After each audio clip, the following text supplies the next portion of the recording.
You all know I love tortillons for blending out pencil and graphite. This is the one that I use, that I buy all the time.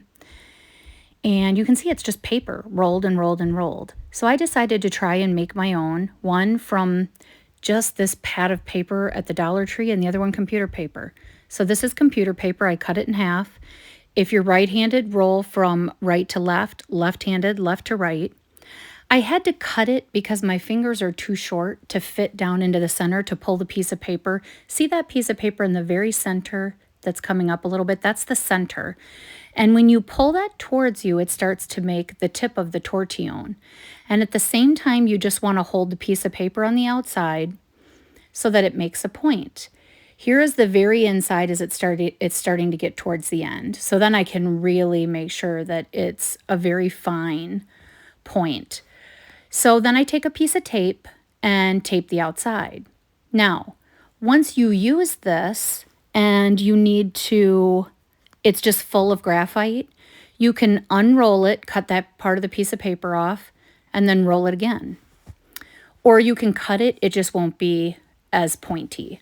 So here is, I just put some regular graphite pencil down, and I'm using the tortillon I made from computer paper, and it did a pretty great job. I was pretty impressed. It's not super sturdy like the tortillons that I like to buy, but it worked. For the purposes, it worked.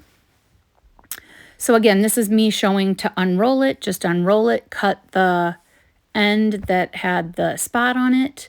Now here are, I think I got 3 of these pads in one from the Dollar Tree. And I did the same exact thing. Now, here's the thing. I decided to do a graphite blend off of the handmade tortillon between computer paper and Dollar Tree. And just based on holding them in my hands, the computer paper is a lot more sturdy to hold. And so it just felt like that was going to be the winner, clearly. So here's the computer paper tortillon that I made, and I'm blending, and they both do great. I like them much better than a Q-tip because Q-tip tends to leave fuzzies everywhere. Now I'm going to take the Dollar Tree one. It's a lot more flimsy, difficult to hold, but it blends so much better. So you're going to find different paper that you use for the tortillon blends better than others.